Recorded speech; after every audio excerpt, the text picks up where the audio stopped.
اور ہم اہل ایمان اپنے رب سے بہت محبت کرتے ہیں، ٹوٹ کے محبت کرتے ہیں، اور ہمارے دل رکھے ہی اللہ کی محبت کے لیے ہیں۔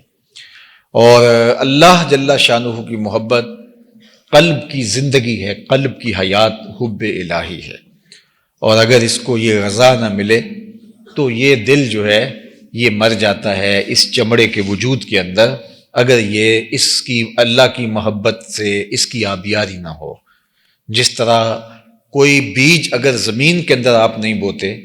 اور اس کو تھیلے کے اندر آپ نے رکھ دیا تو کچھ عرصہ تو وہ موجود رہے گا، لیکن ایک وقت کے بعد جو ہے وہ ختم ہو جائے گا۔ تو یہ بھی ایک بیج ہے دل، جس طرح اس بیج کے اندر وہ بیج آم کی گٹھلی ہے تو اس کے اندر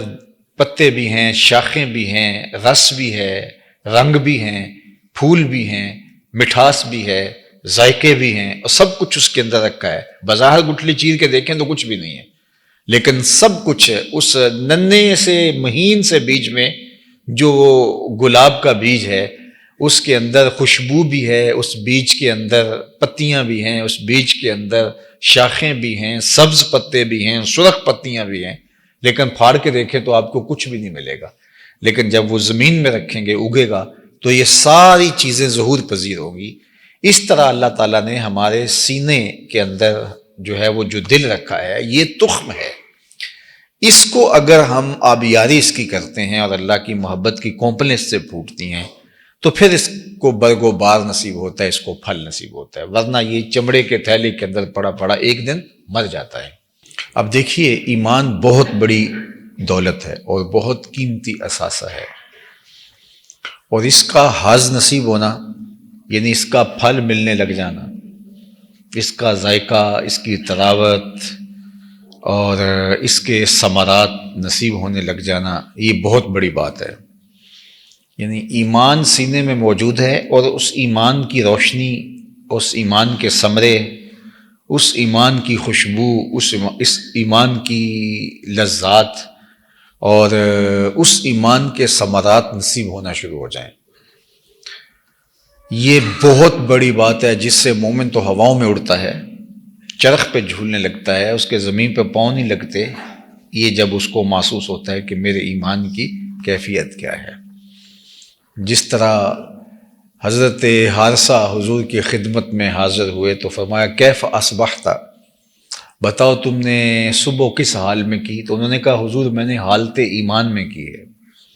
تو فرمایا ہر دعوے کی کوئی دلیل ہوتی ہے، تو تمہارا یہ دعویٰ کہ میں نے صبح حالت ایمان میں کی ہے، اس دعوے کی تمہارے پاس دلیل کیا ہے؟ تو حضرت حارثہ نے کہا کہ رأیت عرش ربی بارزاً، میں اللہ کے عرش کو یوں دیکھ رہا ہوں جس طرح دن چڑھا ہوا ہے، میری نظروں سے کچھ پوشیدہ نہیں ہے۔ اللہ اکبر! تو یہ ان کی کیفیت تھی۔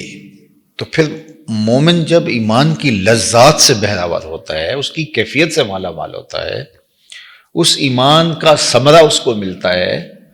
اس کی لذات اور اس کی حلاوت جو حدیث میں بیان فرمائی گئی ہے اس کو نصیب ہوتی ہے،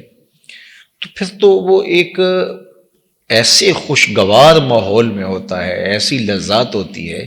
کہ وہ دنیا میں جنت کا مزہ لے رہا ہوتا ہے۔ لیکن یہ اتنا آسان نہیں ہے، اس کے لیے 3 شرطیں رکھی گئی ہیں۔ سب سے پہلی شرط یہ رکھی گئی ہے کہ ایمان کی حلاوت اور لذت اس کو نصیب ہی تب ہوگی جب اس کو اللہ اور اس کے رسول کائنات میں سب سے زیادہ محبوب ہوں گے، اور یہ صرف زبان کا عمل نہیں ہے، یہ اپنے رویے سے اور اپنے طرز زندگی سے میں ثابت کرنا ہوگا۔ اور دوسری بات ارشاد فرمائی کہ اس کے لیے معیار جو ہے وہ اللہ اس کے رسول کی محبت ہو، وہ کسی سے بھی محبت کرتا ہو تو اس لیے کہ اللہ جل شانہ نے اس سے محبت کا حکم دیا، یہ رب سے نیڑے ہے، یہ رب سے قربت رکھتا ہے، اور شرعاً اس کی محبت میرے اوپر واجب، لازم، مسنون یا مستحب کی گئی ہے۔ اور تیسری چیز ارشاد فرمائی کہ ایمان اتنا قیمتی سرمایہ ہو اس کے لیے، اتنی متاع بے بہا ہو کہ اس کو 2 آپشن دیے جائیں کہ یا ایمان کو چھوڑ دے یا پھر اس جلتی ہوئی آگ کے اندر تجھے پکڑ کے ڈال دیا جائے گا، ان دو میں سے کس کو اختیار کرے گا؟ تو وہ بغیر سوچے سمجھے کہے کہ مجھے آگ میں ڈال دو، میرے لیے یہ آسان ہے، لیکن ایمان چھوڑنا میرے لیے آسان نہیں ہے۔ مجھے اور آپ کو اپنے اندر اتر کر کے دیکھنا ہوگا کیا ہماری یہ کیفیت ہے۔ جو قسم ہے اس کو بھی ایمان کہا گیا ہے، اور ہم تھوڑے سے پیسوں کے لیے یا تھوڑی سی سزا سے بچنے کے لیے اگر قسم اٹھا لیتے ہیں تو پھر اس کا مطلب یہی ہے سیدھا سیدھا کہ ہم نے اپنے ایمان کو بہت کم قیمت پہ فروخت کر دیا۔ جبکہ ایک طرف جلتی ہوئی آگ کی بھٹی ہو اور ایک طرف ایمان، تو مومن ایمان کو محفوظ کر لے گا اور جلتی ہوئی بھٹی کے اندر چھلانگ لگانا اس کے لیے آسان ہوگا۔ اور اگر یہ اس کی کیفیت ہو جائے تو پھر وہ ایمان کی حلاوت، ایمان کی لذت، اس کا حظ، اس کا لطف، اس کا ثمرہ، اس کا نور، اس کی کیفیت محسوس کر سکتا ہے۔